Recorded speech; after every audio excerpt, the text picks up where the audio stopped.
Hey, what's that? Naintrigang tanong ni Cassidy kay Lian. May natatanaw kasi siyang mahabang pila ng tao malapit sa Sunshine Mall, ang department store na nadadaanan ng rota nila.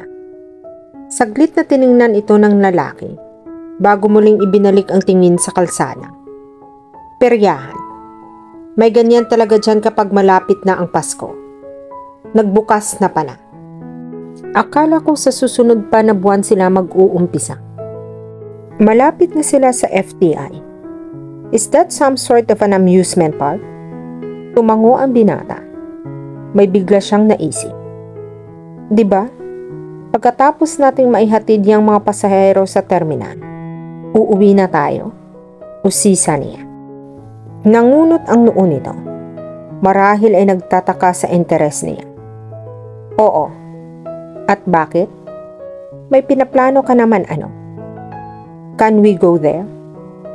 Nginitian niya ito. Iyong tipo ng ngiti na hindi matatanggihan ng kahit sino. Especially males. Sinasabi ko na nga ba? Alam mo, ikaw, kung hindi kaartihan ang nasa isip mo, pagkakagastuhan. Pumalatak ito bago ipinarada ang minamanehong jeep sa terminal upang makababa na ang mga pasahero nila. Sige na please, kahit sandali lang. Gusto ko lang sumakay ng Ferris wheel. Pagsusumamo niya. Wala yatang epekto ang ngiti niya. He's really one tough cookie. Hinawakan niya ang braso nito at hinila-hila iyon bilang pangungulit niya. Sinamahan pa niya ang paulit-ulit na pagsasabi ng salitang please. Lian sighed then glare at her. Kahit kailan talaga. Pasaway kang babae ka. Nagbunyi ang loob niya. In fairness, nag-i-evolve ang lalaking ito. Nakukuha na sa pangungulit niya. Inikot nito ang sasakyan. Saglit lang ay nasa tapat na sila ng peryahan. Mabilis siyang bumaba at tumakbo sa entrada niya. Sumunod si Lian. Dire-diretso ito sa nagbebenta ng ticket. Sininyasan siya ng binata na lumapit dito. At nang makapasok na sila. Nang maibigay nito ang ticket sa inspector, tinatakan sila ng attendant sa braso. Kita mo iyan? 40 pesos na agad para lang sa entrance. Magbabayad pa tayo sa mga rides. Pambili na sana ng 1 kilong bigas iyon. Ewan ko ba kung bakit pinagbibigyan kita. Ganoon talaga. Prinsesa ako. And besides, I'm just way too irresistible. Pagyayabang niya. She winked at him and walked ahead. Hindi kagandahan ang naturang peryahan. Bukod sa maraming tao, siksikan. Mukhang luma na ang mga rides. Isang kumpo ng mga tao ang nakaagaw ng pansin niya, kaya lumapit siya dito at nakasiksik sa mga ito. Sa gitna ng nasabing grupo, ay may isang mesa na nahahati sa 6 na kwadrado na may iba't ibang kulay. Sa bawat kulay ay may mga nakapatong na pera.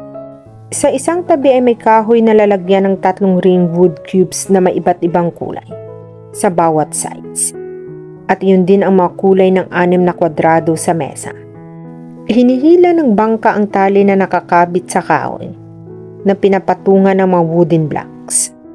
Ang tinutukoy na bangka ay ang nagpapataya o kumakabig o nag-aabot ng perang na ipatalo o napanalunan ng mga nagsusukan.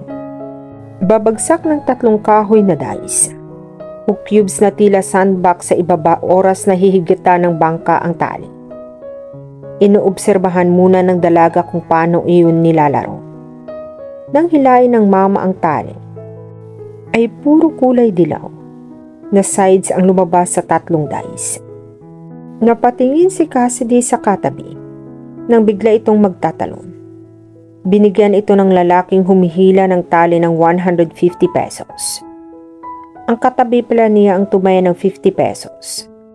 Na nakita niyang nakapatong sa yellow square sa mesa. Lahat-lahat ay lumabas na times 3 ang napanalunan nito. Kinuha naman ng bangka ang lahat ng pera na nakalagay sa natitirang 5 kulay na hindi lumabas. Natatangu-tangu si Cassidy. Color game ang tawag diyan. Ani ni Lian. Gusto mong maglaro? Nasa likuran lang pala niya ito. Tumango siya. Naaaliw pa rin siya sa bagong tuklas na laro. Naglabas ang binatang 20 pesos at ibinigay sa kanya ang isa. Ayan, ilagay mo doon sa kulay na gusto mo.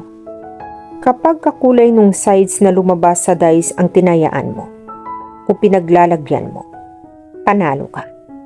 Paliwanag nito. Tumango siya. Mababakas ang sobrang pananabik sa mukha niya. Inilagay niya ang pera sa paboritong kulay na pula. Si Lian ay sa asul pumusta. Laking tuwa niya nang 2 pula at 1 asul ang lumabas. Ibig sabihin, panalo silang pareho. Patuloy lang siya sa pagtaya sa kulay pula. Patuloy lang din iyon ang paulit-ulit na paglabas.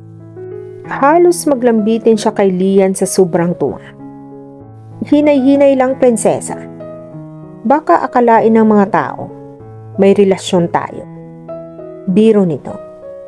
Pinamulahan siya ng mukha at dagling napabitaw sa pakakayakap sa binata. Nang magsimula na silang matalo, ay tumigil na sila sa paglalaro. Malaki-laki na rin naman ang napatnalunan nila. Hinila niya ang binata sa isang shooting booth. Wala itong nagawa, kundi iiling-iling na sumunod sa kanya. Win that one for me, she demanded of him while pointing a big Tweety Bird's stuffed toys. Si, Senyora, she replied.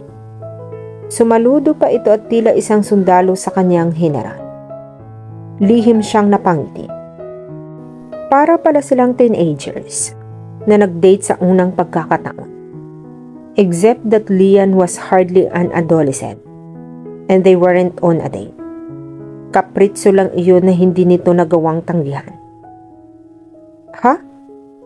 Believe ka na ba sa akin? She suddenly snapped out of her reverie, then gazed up him. He was grinning at her while holding the cute Tweety Bird.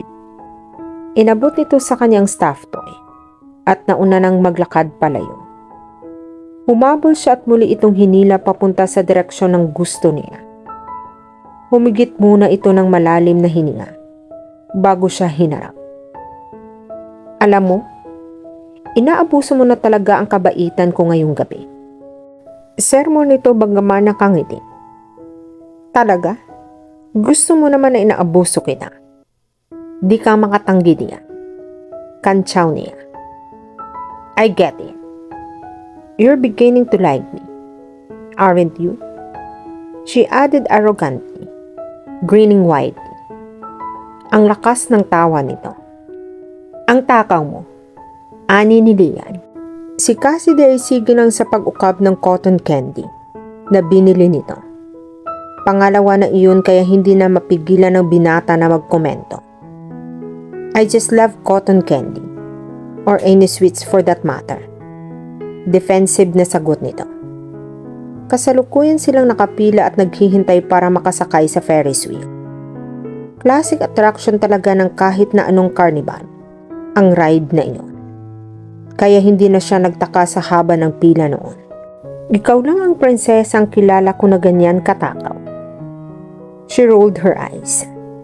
A mannerism of hers that he found so adorable. Talaga? If I know. Ako lang ang kilala mong prinsesa.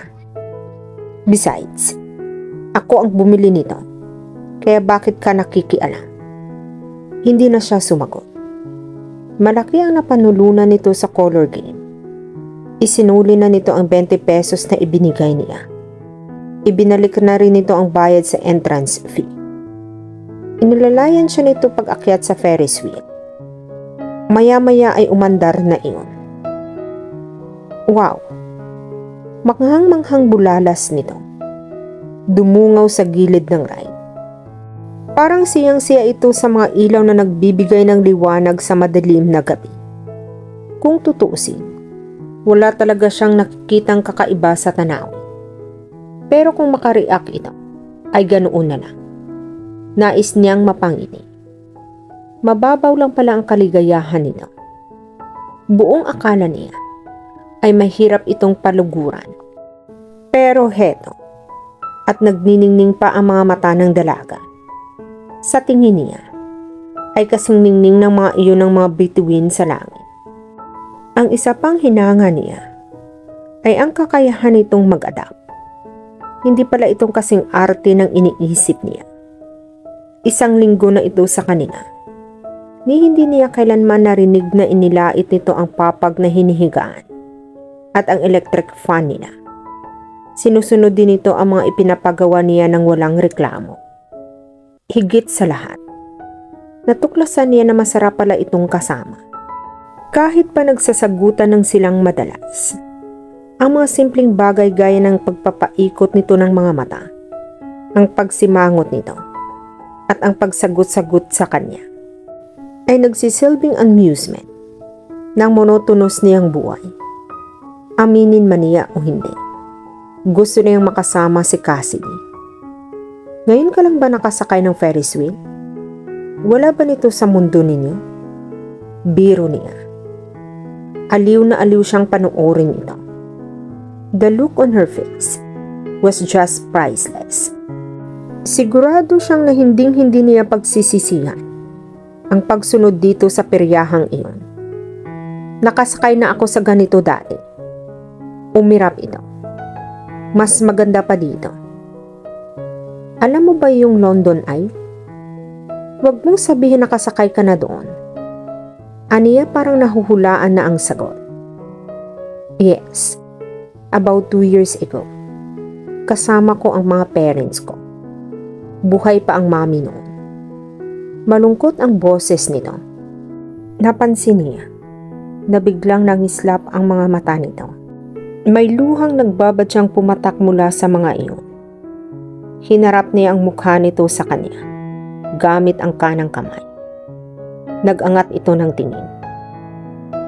Ayaw mo pa bang bumalik sa inyo? Mukhang miss na miss mo na ang daddy mo.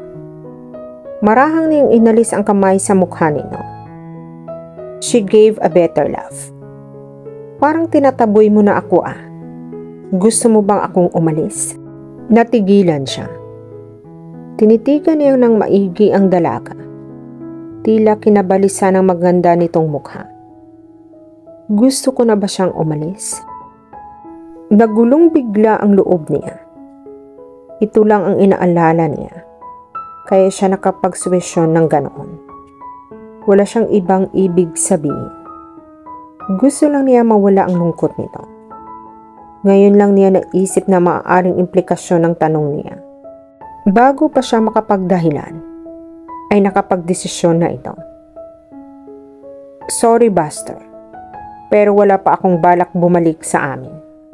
Kahit miss ko na ang daddy ko. Hindi pa ako handa na pakisamahan yung babae niya. Besides, gusto ko pang gawing miserable ang buhay mo. Nakangising saad nito. Nangulumbaba sa edge ng Ferris wheel. Napangiti siya nang marinig sa katumingin sa langit na tinatanaw rin ito. Ewan niya, pero nakahinga siya ng maluwag sa mga sagot nito. Deep inside, he dreaded the day that she would leave him to return to her castle. Cassidy, gusto mo bang makita ang daddy mo, di ba? Biglang tanong ni Lian. Nasa talyer sila ng hapong iyon at nagtatrabaho. Tapos na siya sa mga gawain, kaya pinapanood na lang niya ang binata na mag-ayos ng isang honor type gym. Nagsalubong ang mga kilay niya sa tanong nito. Oo, sinabi ko na sa iyo nung isang gabi, di ba? Miss na miss ko na siya. Isang buwan ko na rin siyang hindi nakikita. Pero hindi pa ako ready umuwi. Bakit ba parang ayaw mo talaga akong magstay sa inyo? Pagod ka na ba sa mga kaartihan ko? Nakalabing tanong niya. Tumawa ito. Butit alam mo na maarte ka. Hindi kita tinatapoy. Medyo mabait ka na. at di na ganoong kaarte. Naisip ko lang na baka gusto mong silipin man lang siya sa bahay ninyo. Natigilan siya. Unti-unting nagkaka-appeal sa kanya ang suwisyon nito. Bakit hindi? Ano, gusto mo ba? Sasamahan kita. Pagpripresenta nito. Bakit parang ang bait mo? Alam ko na. You want something in exchange, right? Sabihan mo na agad para mapaghandaan ko. Alam mo, prinsesa, hindi ka lang maarte. Mayabang at matakaw. Baliw ka rin. Takang-takang hindi siya nabubwisit sa pang-aasar nito. Sa halip, may pagkagiliw sa kanya ang mga mata nang tumingin siya rito. Thank you, she said sincerely. Thank you. Dahil sinabihan kitang baliw? You're welcome. It's actually my pleasure. Matagal ko nang gustong sabihin sa iyo iyon. Sagot niya, grinding at her. Baliw? Hindi iyon. Thank you dahil kahit madalas mayabang at nakakainis ka, lagi mo pa rin akong tinutulungan. Seryosong saad niya. At dito na po nagtatapos ang part 7 ng ating kwento. Sabay-sabay po nating abangan ang susunod na kabanata. Be good, be safe, and God bless po everyone.